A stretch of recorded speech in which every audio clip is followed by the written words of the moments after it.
जो आवडतो सर्वाला, तोची आवडे देवाला. हे गाणं आपण प्रत्येकाने कधी ना कधीतरी ऐकलेलं असावं. आणि आत्ता जो विमान अपघात झालेला आहे, या विमान अपघातामध्ये मृत पावलेले हे जे सगळे आपले बंधू आणि भगिनी आहेत, या प्रत्येकाची काही ना काही कहाणी आहे.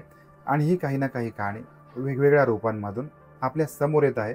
आणि जसं-जसं या सगळ्या गोष्टी आपल्यापर्यंत येत आहेत, आपल्याला ऐकायला मिळत आहेत, अशीच कहाणी आहे एका तरुण मुलीची. तिचं वय वर्ष आहे 23. तिचं नाव आहे मैथिली मोरेश्वर पाटील.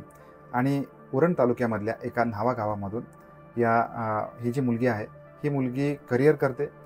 हवाई सुंदरी बनण्याचं एक स्वप्न बघते आणि आपल्या स्वप्नांचा पाठपुरावा करते. त्याच्यासोबतच तिच्या स्वप्नांसोबत असतात त्या मुलीच्या जबाबदाऱ्या, असंख्य जबाबदाऱ्या. आणि या जबाबदाऱ्यांमधून ती स्वतःला कसं पेलते, कसं बाहेर काढते. आणि या संघर्षाची जी कहाणी आहे, ही कहाणी प्रत्येकाच्या अंगावरती रोंगटे उभे करणारी आहे. आता ही जी मैथिली आहे, हिचे जे वडील आहेत, हे वडील एका खाजगी कंपनीमध्ये लहान पदावर कार्यरत होते. आणि ते काम करत असताना ते काही व्यक्तिगत कारणांमुळे किंवा काही त्यांच्या आजारपणांमुळे त्यांना नोकरी करणं शक्य नव्हतं. आणि या मैथिलीची आई ही देखील गृहिणी होती. कमावती नसल्यामुळे संपूर्ण कुटुंबाची जबाबदारी या मैथिलीवर आलेली आहे. आणि आपलं शिक्षण करता करता तिने हे संपूर्ण जे कुटुंब आहे, हे कुटुंब सांभाळून घेतलेलं आहे, स्वतःहून पुढे होऊन सांभाळलेलं आहे.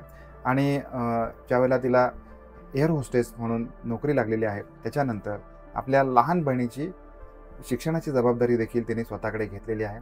तिची लहान बहीण इंजिनिअरिंग करत होती, त्याच्यामुळे तिचा लागणारा सगळा खर्च हा देखील मैथिलीने स्वतःकडे घेतलेला आहे. अशी उमेदीने जगणारी मुलगी आणि हे सगळं करत असताना, जबाबदारी सांभाळत असताना अचानक मृत्यूला कवटाळणं हे बाकी संपूर्ण कुटुंबासाठी, संपूर्ण गावासाठी आणि सगळ्या पंचक्रोशीसाठी डोळ्यातून आसुआ ढाळणारी गोष्ट सगळ्यांच्या नशिबामध्ये घडलेली आहे. आता माहिती अशी समोर येते की ही जी मैथिली आहे, ही मैथिली स्वतःच्या करिअरसोबत अत्यंत देवभोळी मुलगी आहे. श्रीकृष्णावर आणि भगवद्गीतेवर अपरंपार श्रद्धा असणारी, प्रेम करणारी मुलगी. अनेक वेळेला ती जवळच्या इस्कॉन टेम्पलमध्ये जाऊन त्या ठिकाणी भगवंताचं दर्शन घेणारी मुलगी, तिथे तिथे असणाऱ्या वातावरणामध्ये रममाण होणारी मुलगी. अशा या मैथिलीचा दुर्दैवी मृत्यू कसा होऊ शकतो, हा प्रश्न सगळ्यांना पडलेला आहे. अपघातग्रस्त विमानामध्ये जी भगवद्गीता व्यवस्थितरित्या सापडलेली होती, ती भगवद्गीता कोणाची होती, तर माहिती समोर येते की या मैथिलीची ही भगवद्गीता होती.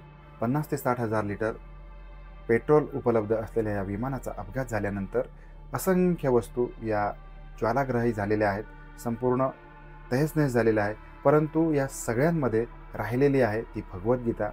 आणि हा एक चमत्कार म्हणू शकतो. किंवा आता आपण अनेक वेळेला ऐकलेलं आहे की तुकोबारायांचे जे अभंग आहेत, हे इंद्रायणी नदीमध्ये बुडवल्यानंतर देखील जसेच्या तसे राहिलेले होते.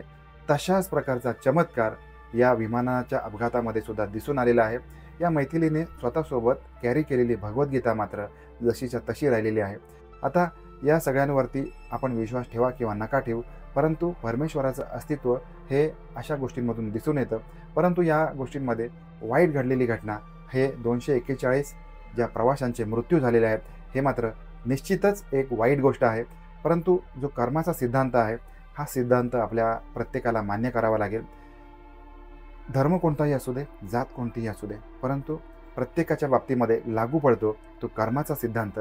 आपण आपल्यासोबत आपलं काही ना काही पूर्वाश्रमीचं कर्म आपल्या या जन्मामध्ये कॅरी केलेलं असतं. आणि त्या माध्यमातूनच आपण जे आणि सुख किंवा दुःख बघतो, ते मात्र या जन्मामध्ये संपूर्ण पूर्वाश्रमीचं जे संचित आहे, ते आपण भोगत असतो, हे मात्र निश्चित.